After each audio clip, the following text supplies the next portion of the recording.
There is a particular kind of loneliness that has no good name. It is not the loneliness of being alone in a room. It is not the loneliness of losing someone you love.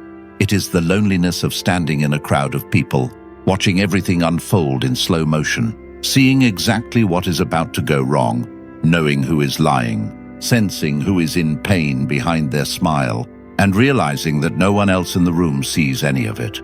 If you have ever felt that, this video is going to explain something important about who you are. Robert Greene has spent decades studying the hidden forces that drive human behavior, the masks people wear, the unconscious motives beneath their actions, and the patterns most people fail to notice until it is too late. And what this kind of perception reveals is not necessarily a disorder. It is not a flaw. It is something far more complicated than either of those things. In Robert Greene's view of human nature, some people develop an unusual ability to read beneath appearances. They notice patterns before they become obvious. They sense contradictions between what people say and what they actually feel. They pick up on the small signals, hidden motives and emotional undercurrents that others overlook. And this kind of psychological awareness can be both a powerful advantage and a dangerous burden. Today we are going to break down what Robert Greene's understanding of human nature reveals about this experience, why seeing people too clearly can become dangerous, what it does to a person over time, and most importantly, what you can do about it. Stick with me through this entire video, because the last part is the part most people never get to, and it is the part that actually changes things. Robert Greene's work repeatedly returns to people who experience exactly this kind of problem. They are highly observant, extraordinarily intelligent, and deeply miserable. Not because their lives are objectively terrible. They may have a home. They may have people around them. They may be educated and capable, but they are miserable because they cannot stop seeing things. They walk into a dinner party and immediately sense which couple is on the verge of breaking up. They sit across from a confident coworker and notice the crushing self-doubt underneath the performance. They listen to a friend describe a new relationship and feel, deep down, that something is wrong, even when every visible sign points to happiness. And the part that makes it unbearable is not the seeing itself. It is what happens after.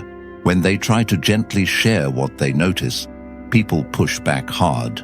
They call them negative. They tell them they are projecting. They accuse them of creating problems where none existed. Over time, they stop saying anything. They become quiet, withdrawn. The world begins to feel like a stage, and they are stuck watching from the wings, unable to pretend they cannot see the cracks in the set. Robert Greene's understanding of human behavior makes an important distinction here. This is not necessarily anxiety or paranoia or depression, though all three can begin to develop as symptoms of something else entirely. What is happening may be that a person's capacity for reading human nature has outpaced their ability to live comfortably inside the social world. These individuals do not just pick up on obvious emotional cues. They process subtle signals, the slight tension in a jaw, the fraction of a second delay, before someone answers a question, the way a room goes slightly colder when a certain topic comes up, the unspoken agreement in a group to never acknowledge what everyone is silently aware of. Robert Greene would describe this as an advanced sensitivity to the hidden dynamics of human nature. But he would also distinguish these people from those who are simply emotionally sensitive. Sensitivity and deep psychological perception are related but not the same. A sensitive person feels deeply. A highly perceptive person sees deeply. The first is about emotional intensity. The second is about psychological clarity. And clarity can be far more disruptive to social life than intensity. Here is where things get genuinely uncomfortable. And I want you to sit with this part because it explains a lot.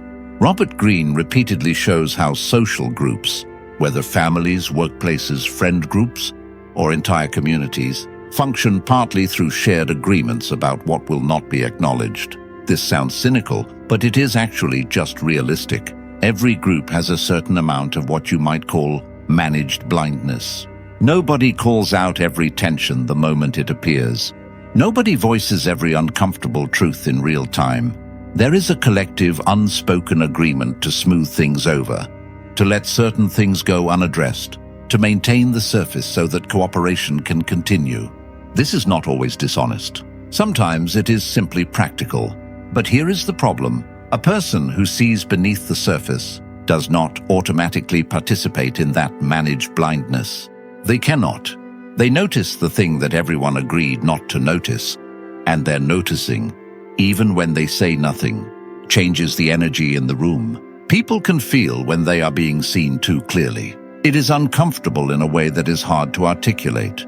And when people are uncomfortable and cannot articulate why, they look for an explanation they can point to. Frequently, the explanation they land on is the person who made them uncomfortable in the first place. Robert Greene's study of human nature explains this through projection, denial, and the powerful tendency people have to protect the image they hold of themselves. We all carry qualities we would rather not acknowledge. The selfishness, the jealousy, the insecurity, the cruelty. We do not eliminate these things by refusing to acknowledge them. We simply push them beneath the surface, outside conscious awareness, where they continue to influence our behavior. Now, when someone comes along who can perceive psychological reality clearly, those hidden qualities can begin to feel exposed. The highly perceptive person is not necessarily saying anything. They may not even be aware of what they are sensing in a precise or articulate way. But their presence functions like a mirror, and when people see something in that mirror that they do not want to see, they do not always examine themselves. Sometimes they attack the mirror. This is why highly perceptive individuals so often find themselves labeled as the difficult one, the dramatic one, the one who always stirs things up, the one who cannot just let things be. They did not stir anything up. They just walked into a room where things were already stirred, and everyone else agreed to pretend the water was still. Robert Greene does not treat people who possess this kind of deep perception as a single uniform category. When you study human nature closely, you begin to see that the ability to read beneath the surface can take different forms, each with its own particular experience of the gift and its own particular vulnerabilities. Understanding which pattern fits you matters, because the path forward looks different depending on where you start. The first type is the feeling perceiver. This is the person who does not just observe emotional dynamics intellectually, they absorb them physically. When someone in the room is in pain, the feeling perceiver does not think the thought, "Someone here is in pain." They feel the pain in their own chest. When there is unspoken anger nearby, they feel it as a kind of pressure, a weight they cannot fully explain. The challenge for this type is that the line between their own emotional experience and what they are picking up from others becomes almost impossible to locate. They walk into a meeting feeling fine and walk out feeling devastated. Without knowing exactly what happened, they end the day exhausted in a way that sleep does not fully fix. Over time, they may develop anxiety or what looks like mood instability, but is actually a kind of emotional contamination from their environment. The second type is the thinking perceiver. This person experiences deep perception as pattern recognition. They watch a relationship unfold between two friends and quietly, privately see exactly where it is going. They sit in a job interview and know within 5 minutes whether the company will be a good fit or a disaster. Not because of anything explicitly said, but because of the composite picture assembled from dozens of micro-observations. They meet someone new and have a complete psychological read on that person within minutes. A read that turns out to be accurate, but that they have no adequate way to explain.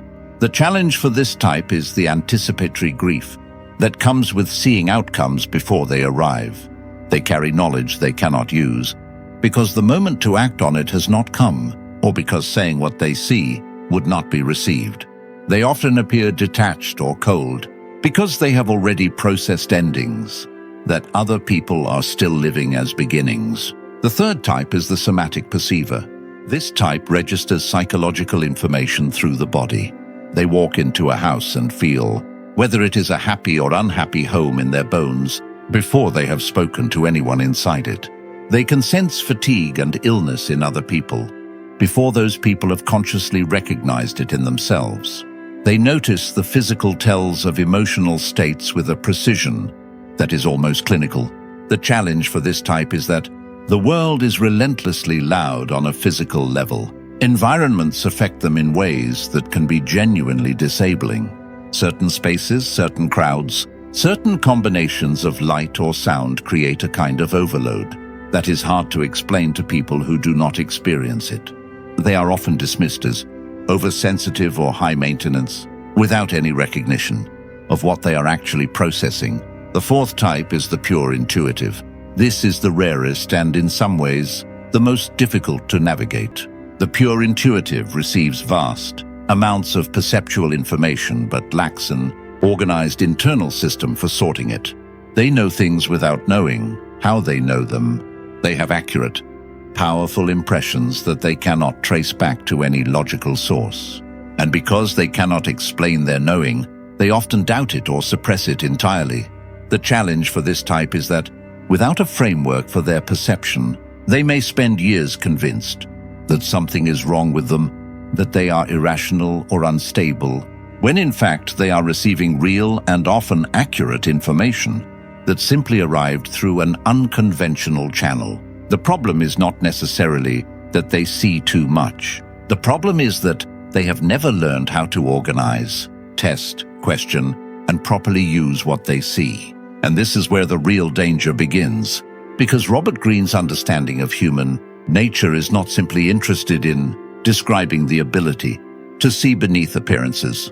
The deeper concern is what happens to people who carry this kind of perception without ever developing a conscious relationship to it. When perception becomes powerful but remains unmanaged, it can stop being an advantage and begin turning against the person who possesses it. And the consequences of that can be far more serious than most people realize. Robert Greene is not simply interested in describing the ability to see beneath appearances. His deeper concern is what happens to people who develop a powerful understanding of human nature without ever learning how to manage it. When you can read hidden motives, notice emotional undercurrents, recognize patterns before they become obvious, and sense what people are trying to conceal, perception can become a gift. But a gift without discipline can turn into a burden. Robert Greene's work on human nature reveals 3 outcomes that can become genuinely dangerous when deep perception is left unmanaged.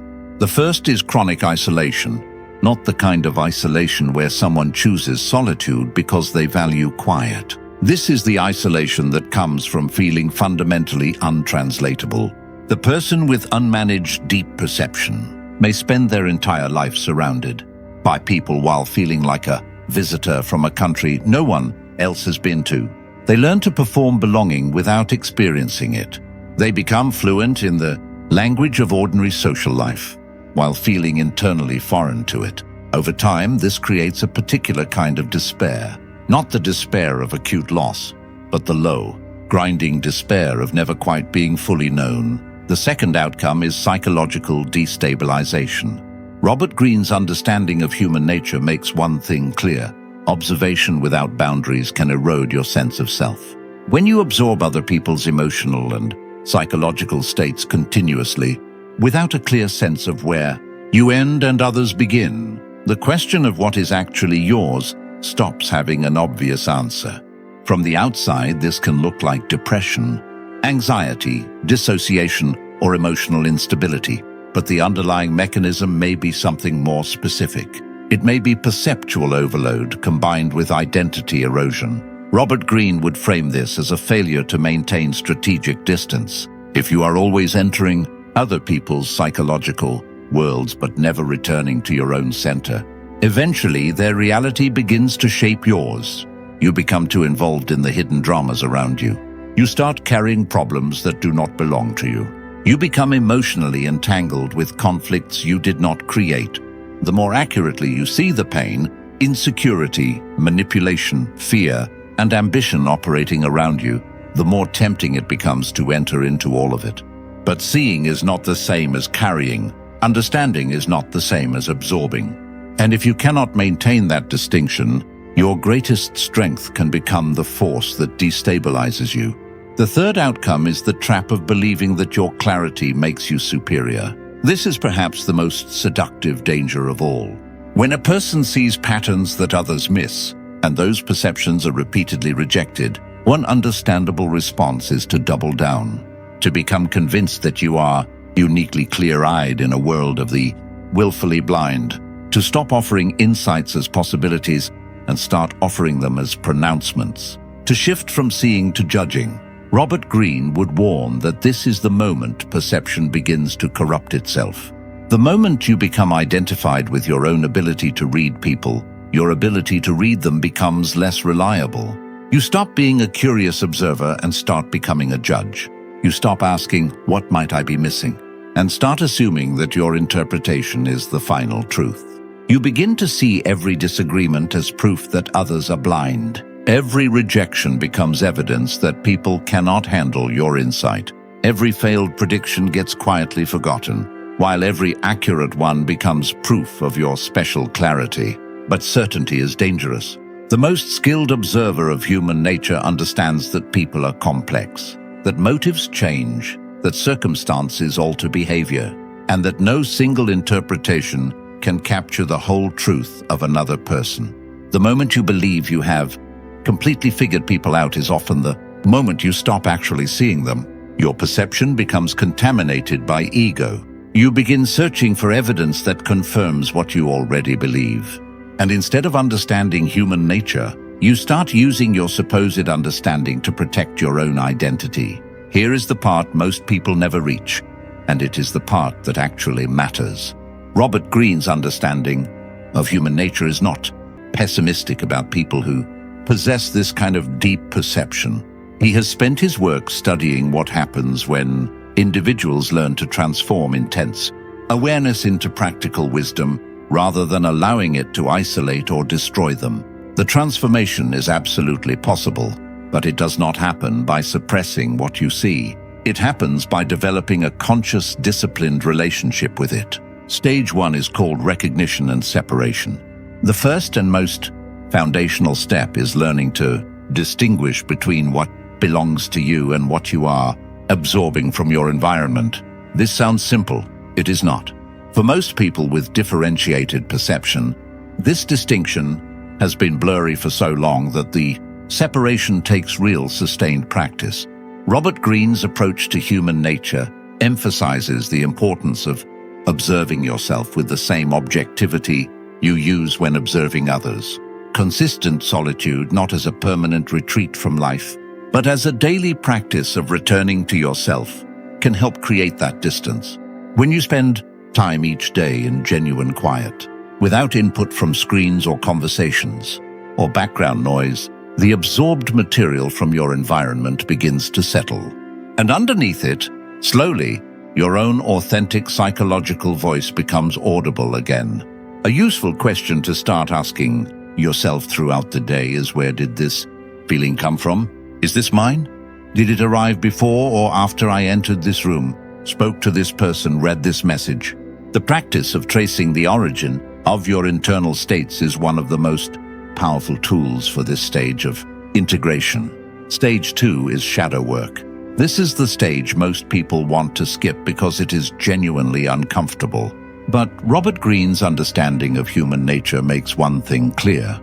You cannot develop clean, clear, uncontaminated perception until you have done serious work on the parts of yourself you prefer not to examine. Here is why. The qualities you most intensely notice in other people are often, though not always, a reflection of qualities you have not yet fully acknowledged in yourself. When a particular kind of dishonesty in someone else sends you into a rage that feels disproportionate, that is often a signal. When a certain type of neediness in another person creates revulsion rather than simple discomfort, that is worth examining. This is not a comfortable idea, but it is essential, because as long as your own unacknowledged qualities are being projected outward onto others, your perception is not actually clean. It is distorted by your own unresolved interior material. Shadow work does not mean performing self-flagellation or wallowing in shame. It means sitting honestly with the full range of what you are capable of, acknowledging that you contain selfishness and generosity both, that you are capable of cruelty and of kindness both, that the qualities you find most disturbing in others exist in some form in you as well. When you can hold that honestly, your perception becomes genuinely clearer rather than just sharper. There is a difference. Sharpness cuts indiscriminately. Clarity illuminates without injury. Stage 3 is what Robert Greene would frame as conscious participation. This is the stage where you begin to develop what you might call psychological containers, the ability to be present to other people's psychological contents, to truly see and hold what they are carrying without losing yourself in it or being swept away by it. This is the difference between a first responder and a bystander. A first responder has trained themselves to be fully present to crisis without being destabilized by it. They can be emotionally present and professionally functional at the same time because they have built an internal structure strong enough to hold the weight. For people with differentiated perception, this stage involves learning to be a witness rather than an absorber. You can see what is happening in someone. You can be genuinely moved by it, but you return always to your own ground. This requires practice. It requires the solitude habits from stage 1. It requires the self-knowledge from stage 2. And it requires critically some deliberate attention to where and with whom you choose to engage your perception at full intensity. Not every room deserves your fullest awareness. Not every conversation requires you to see everything you are capable of seeing. Learning to consciously modulate how open you are in a given situation is not dishonesty. It is self-preservation and practical wisdom. Stage 4 is what Robert Greene would frame as service without sacrifice. This is the stage that becomes available after the first 3 are genuinely underway. This might look like work in counseling, teaching, leadership, or any field where reading people accurately and holding their complexity without judgment is genuinely valuable. It might look like creative work that reflects psychological truth back to audiences who have never seen their inner experience named so precisely. Whatever form it takes, people with integrated, differentiated perception have something genuinely rare to offer the world. Not because they are better than others, but because they can see things that others cannot, and they can communicate those things in ways that help rather than wound. One of the most practical things to understand is the question of who to let in, because part of what makes the experience of differentiated perception so exhausting is that most relationships require a degree of self-concealment. You learn to hold back most of what you see. You learn to edit yourself constantly. You learn to perform an ordinary level of awareness even when you are operating at a completely different altitude. And that performance is depleting in a way that is hard to explain to someone who has never had to do it. Finding even a few relationships where this performance is not required can change everything. There are 3 types of people who tend to be capable of this. The first is what you might call fellow individuated persons. These are people who have done their own inner work, who have a conscious relationship with their own psychological complexity and who are therefore not threatened by being seen clearly. With these people, you do not have to perform ordinary. They recognize you and you recognize them, often almost immediately in a way that is hard to articulate but impossible to miss. The second type is people who are actively engaged in self-examination. They may not share your level of perceptual sensitivity, but they are genuinely curious about their own interior life. They are in therapy or in a serious spiritual practice or simply in the habit of asking themselves hard questions. These people may not always be comfortable being seen so clearly, but they have enough self-awareness to recognize the value of it rather than reflexively defending against it. The third type is what you might call natural containers. These are people who, regardless of formal psychological development, have a quality of steadiness and groundedness that allows them to hold difficult content without being destabilized by it. They have usually lived through significant hardship and come out of it with a kind of solidity. They are not rattled easily. They do not need things to be simple or comfortable. They can sit with complexity. These people are your people. And finding them, even if there are only 2 or 3 of them in your life, changes the texture of everything. I want to be concrete here because psychological frameworks have a way of staying abstract unless we bring them to ground level. If you have differentiated perception, your daily experience probably includes several things that most people around you would not fully understand.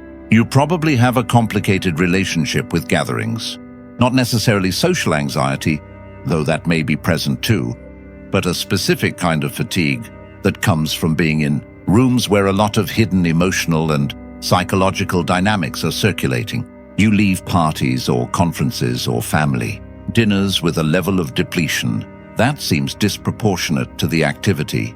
You probably have a pattern of sensing relationship problems before anyone in them acknowledges them. You watch a friend's marriage and feel the trouble 2 years before the separation announcement. You watch a business partnership and sense the fracture point before the fallout. And you are in the awkward position of either saying something and being called paranoid, or saying nothing and watching it unfold exactly as you feared.